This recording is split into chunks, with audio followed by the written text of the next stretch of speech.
अस्सलाम वालेकुम, my name is Asad Ghafoor.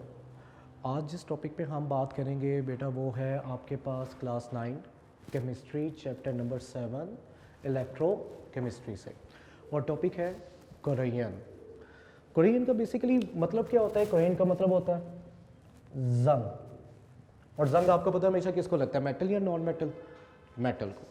इस टॉपिक को पढ़ने के बाद, समझने के बाद आप लोग इस काबिल हो सकेंगे कि आप कोरियन के कॉन्सेप्ट को समझ सकेंगे, कोरियन की डेफिनेशन के, आपको कोरियन की कंडीशंस, किन हालात में जंग लगता है मेटल को, उसके बारे में पता चलेगा। रस्टिंग क्या चीज़ होती है, रस्टिंग का कॉन्सेप्ट क्या है, डेफिनेशन क्या है, उसके बारे में पता चलेगा। रस्टिंग का प्रोसेस कि मेटल को जंग लगता किस तरह से है, कौन से हालात में लगता है, किन हालात में लगता है, उसके बारे में आप जान सकेंगे। और जंग लगने के लिए, रस्टिंग के लिए ऑक्सीजन क्यों ज़रूरी है, याद रखिएगा, no oxygen no rusting. Oxygen नहीं होगा तो मेटल को जंग भी नहीं लगेगा। और फिर रस्ट कैसे बनता है? रस्ट मतलब वो पोरस जो आयरन हो चुका होता है, ब्राउन डार्क ब्राउन फ्लेक्स बन चुके होते हैं, वो कैसे बनता है। इस टॉपिक को स्टार्ट करने से पहले, जो कि चैप्टर नंबर 7 से लिया गया है कोरियन का, आप लोग प्रीवियस नॉलेज में पढ़ चुके होंगे कॉन्सेप्ट इस चैप्टर 7 के बारे में, ऑक्सीडेशन रिडक्शन। ऑक्सीडेशन क्या होती है? ऐसा केमिकल रिएक्शन जिसमें ऑक्सीजन या तो ऐड हो रही हो, या हाइड्रोजन रिमूव हो रहा हो, या इलेक्ट्रॉन्स लॉस्ट हो रहे हो। This reaction is known as oxidation. Reduction क्या होती है? जिसमें ऑक्सीजन आपके पास रिमूव हो रही हो, हाइड्रोजन ऐड हो रहा हो, इलेक्ट्रॉन्स भी गेन हो रहे हो, इज नॉन एज रिडक्शन। ये बड़ी डिटेल में एग्जांपल्स के साथ आप लोग पिछले लेक्चर में पढ़ चुके थे, प्रीवियस लेक्चर में। उसके बाद आपने टॉपिक पढ़ा था एक रिडॉक्स रिएक्शन, बहुत इंपॉर्टेंट है। Those reaction in which oxidation and reduction take place simultaneously. Simultaneously का क्या मतलब होता है? एक ही टाइम पर, एक ही वक्त में, एक ही रिएक्शन में, सेम रिएक्शन में ऑक्सीडेशन भी हो रही हो और रिडक्शन भी हो रही हो। उस रिएक्शन को क्या कहते हैं आप? Redox reaction.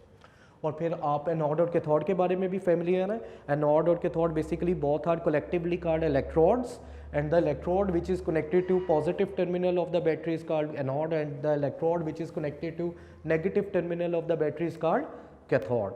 और बहुत इंपॉर्टेंट बात बेटा याद रखिएगा, पिछले लेक्चर में भी आपको बताई थी, इसमें अगेन हम देखेंगे इस चीज़ को कि जो एनोड है इसमें हमेशा क्या होती है? ऑक्सीडेशन, और कैथोड पे हमेशा क्या होती है? रिडक्शन।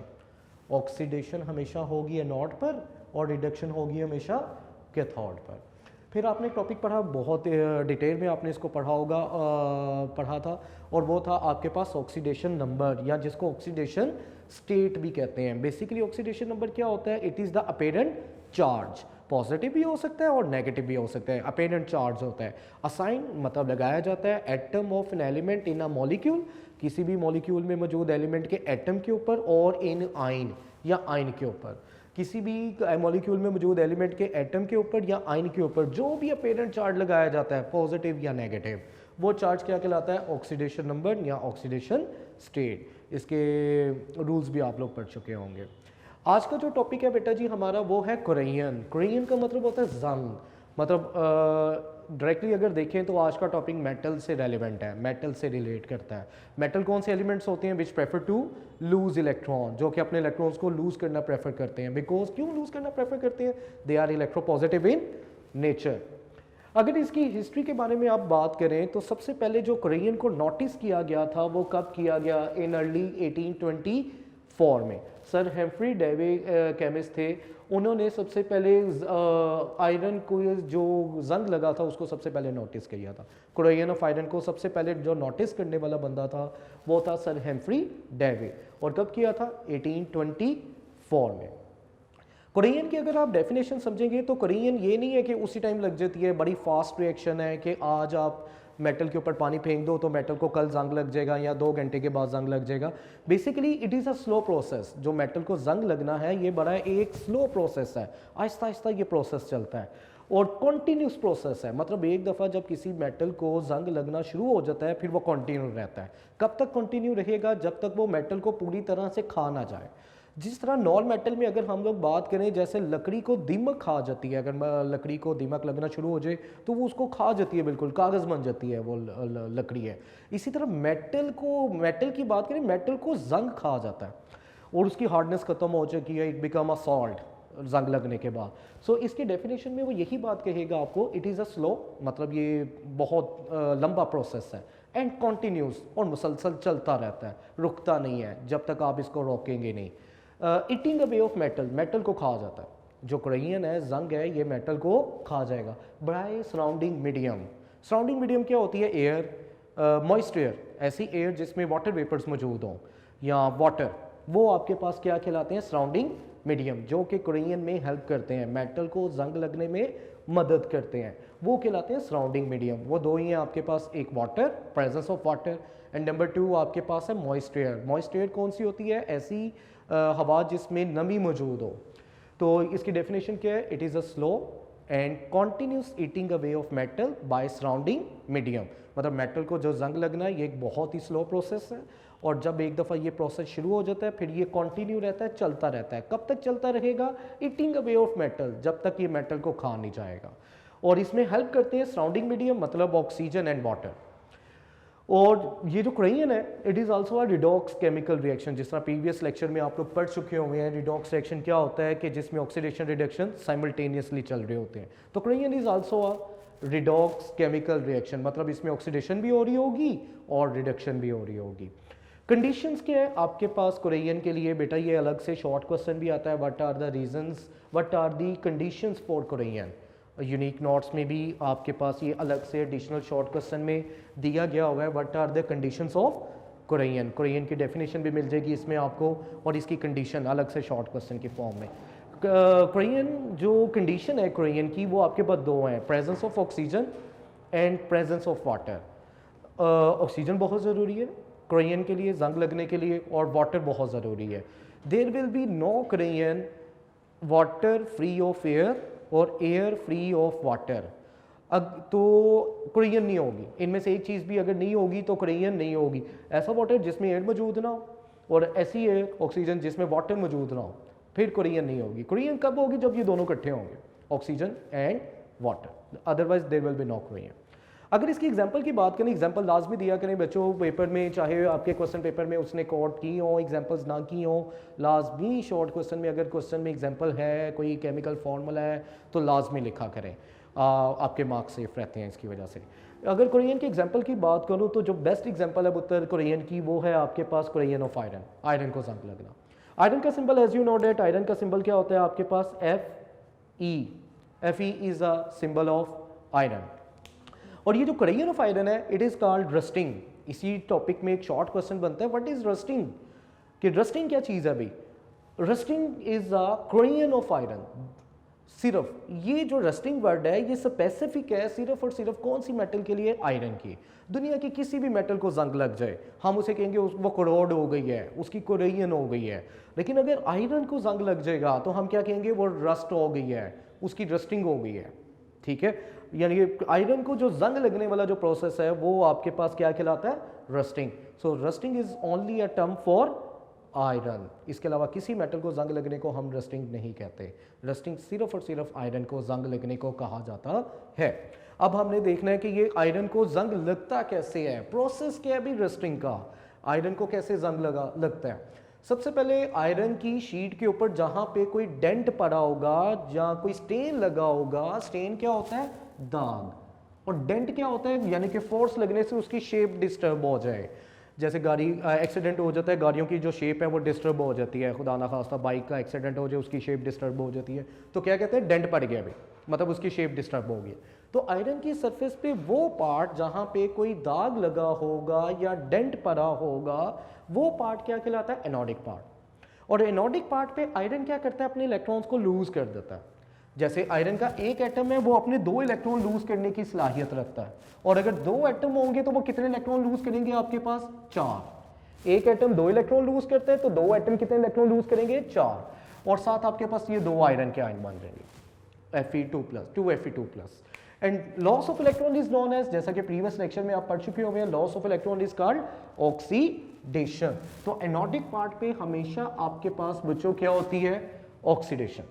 तो ये अलग से हेडिंग बना के लिखिएगा इसको, एनोडिक पार्ट। एनोडिक पार्ट क्या होता है? आयरन की सरफेस पे वो पार्ट जहाँ पे डेंट लगा हो या स्टेन लगा हो, डेंट पड़ा हो या स्टेन लगा हो, स्टेन मतलब दाग, डेंट मतलब कोई फोर्स से उसकी शेप डिस्टर्ब हो गई हो, वो जो आपके पास रीजन होगा, जगह होगी, वो आयरन की शीट के ऊपर क्या कहलाएगी, एनोडिक पार्ट। और एनोडिक पार्ट पे आयरन क्या करता है, अपने इलेक्ट्रॉन्स को लूज कर देता है। एक एटम 2 इलेक्ट्रॉन को लूज करता है, तो 2 एटम कितने इलेक्ट्रॉन्स को लूज करेंगे, 4, और 2 आयन बनेंगे।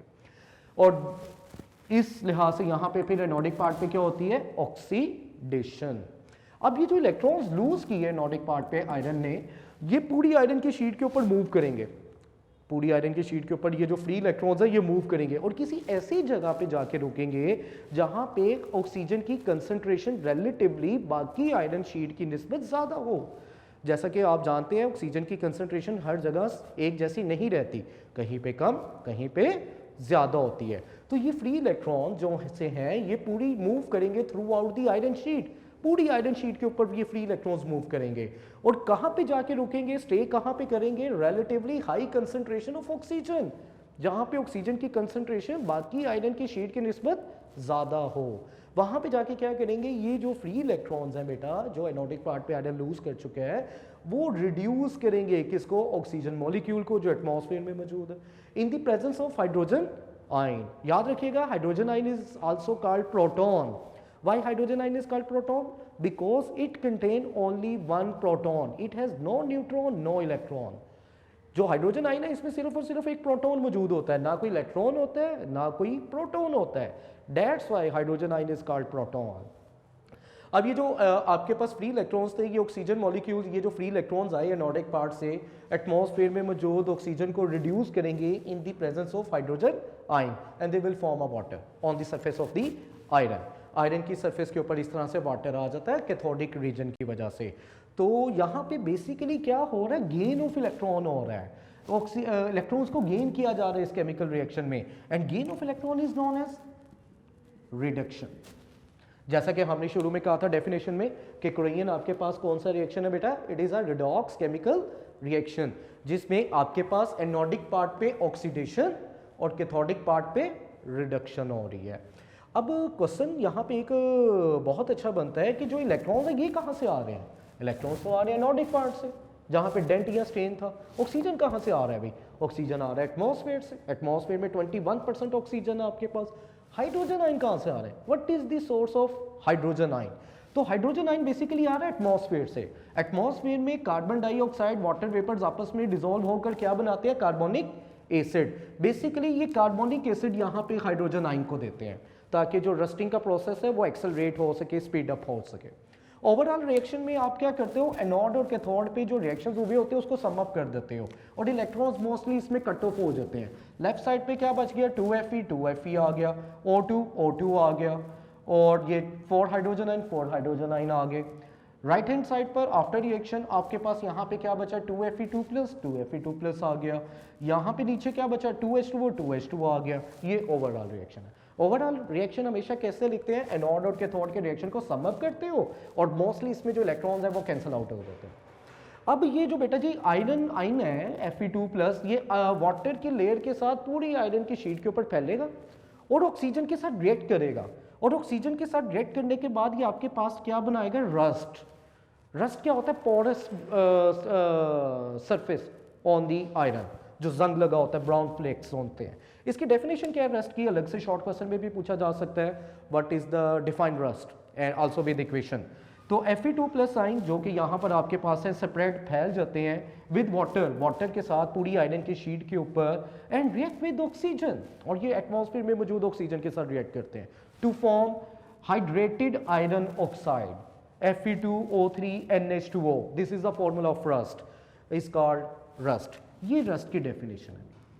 इस इक्वेशन को अगर आप समझें तो ये Fe2+ आयन ये वाले आ गए, ऑक्सीजन एटमॉस्फेयर में मौजूद है, वाटर आ गया आपके पास, N stands for number of water molecule, वो कितने एटमॉस्फेयर में हमें नहीं पता, इस वजह से हमने N लिख लिया, और ये रस्ट बना रहे हैं। और ये जो हाइड्रोजन आयन यहाँ पे कैथोडिक पार्ट पे पहले यूज़ कर रहे थे, ये क्रोइयन वाला प्रोसेस, ये वापस एटमॉस्फेयर को कर देंगे रस्ट बनाने के बाद।